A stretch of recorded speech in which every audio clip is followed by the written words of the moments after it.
And right there the little thing is, and you can see readily, run a wire brush on there, clean it up, scraped her down there, and you can see that it don't have no way to get it off, and the way this engine was stuck, where the weight for the governor is. Now I could take that out, but I still can't get it's such a short angle there that I can't get a chisel to it with any degree of angle to make it come out. So the easy way is one of these things, all thread, nut, couple of washers, and just put that thing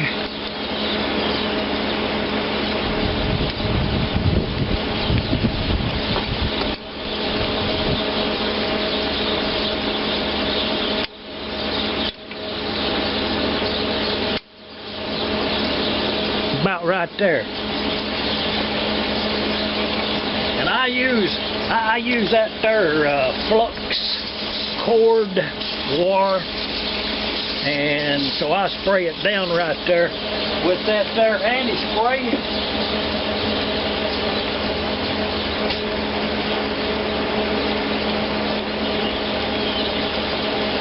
Makes clean up a little bit better, easy.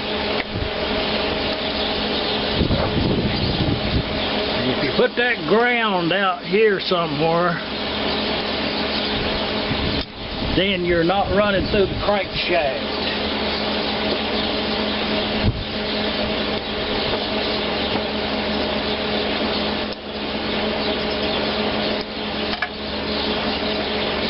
Well, let's weld her up.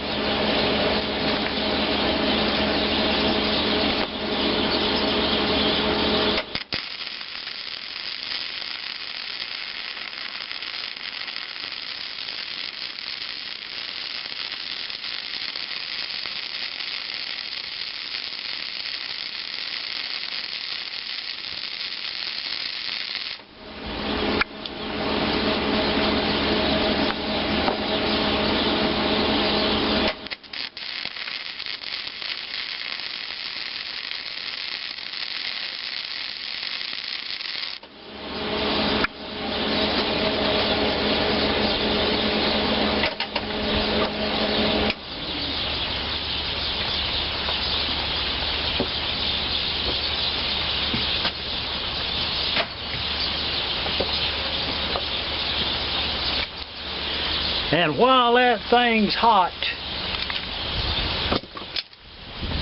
just put a little bit of light oil.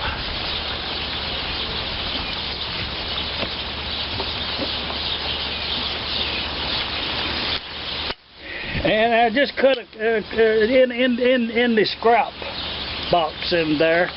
I found a couple of pieces there that's the same length. It just anywhere that will fit in between here and is longer than the crankshaft is all that is important. And I just got it propped up on this other engine block right here. You know, it ain't going to be here long. I mean, we're going to move right along here. Let's take us up some. How about right there?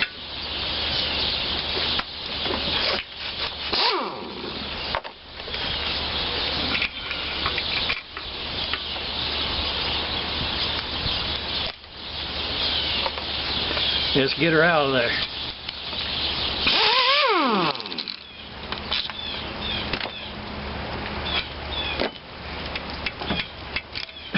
Okay, that's all there are to that one. And I can tell you real quick, well, we'll have to look at this one here on the workbench in there, because I can tell you really quick right here, by done seeing some in the past. This one right here is, well, you know, I don't think that was ever a gib key. I think that's just something, a piece of metal that's, it could have been, but it's only half as thick as it should have been. Very poor. I would not be surprised not to find something. Well, we'll look at it. But that's the way you get a gib key out. And let's get us another.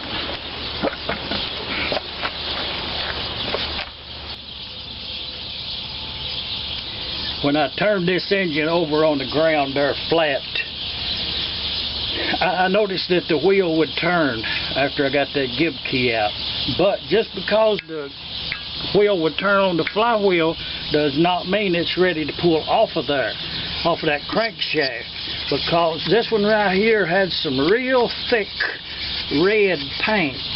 Now this is that Canadian M that was sold up there in Canada, and it was a green engine. It wasn't red.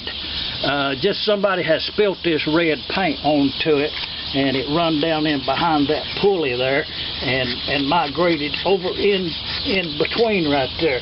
So you have to get that paint off of there, and then right there is where that at some point in time was a set screw right there. And see, it's got a high place. So if you want to get that pulley off of there with ease,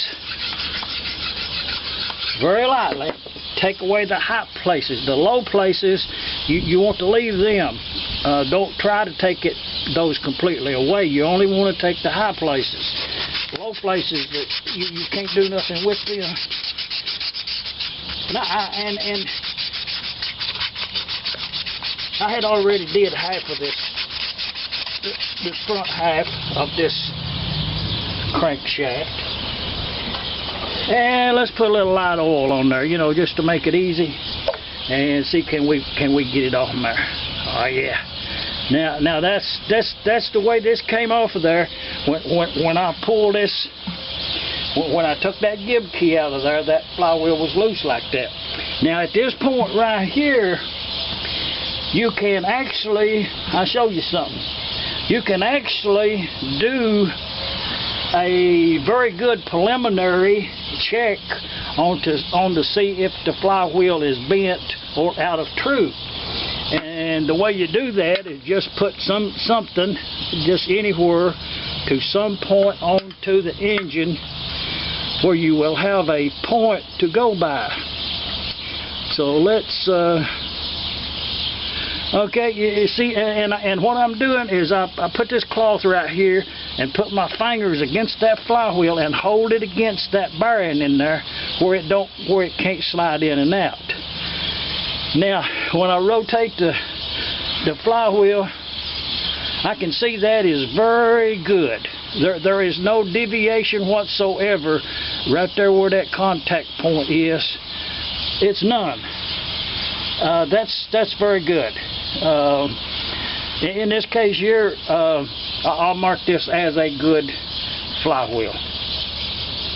So let's go ahead and take that off of there. Yeah. And there's our spacer. Looks good. Like I say, the red paint there on this particular one here is just where it's been setting somewhere or another. I may do a little more as I take it apart, because they supposedly, I have not confirmed it 100%, but supposedly they were some red engines painted from the factory to be shipped to South America. And you know, I would not be amiss to believe that some Canadian engines were red. And as I take this apart, if I find some red paint, you know, behind things, it may confirm that it was a red engine originally. And I will document that as I go. But I will rebuild this engine sometime in the future. No time soon, but I'll keep all of these parts together for this engine, and it will be a real rebuilder. Let's get that other flywheel off. Well, we can actually put that question to bed really quick, because just some light scraping right there on that flywheel. You see that green paint underneath that rust? And that's not very much rust at all. Quite a lot of green paint. So this was a green engine, even on the spokes right there. when you scrape that red away, you see that green underneath it there. So, and the engine was never painted red, the best I can tell. It was, yeah, see, it's a green engine. So, and this red, I think, was just where the engine was sitting somewhere or another, and somebody may have been painting a red object on top of it. So, it's a badge sold in Canada, and it is confirmed to be green.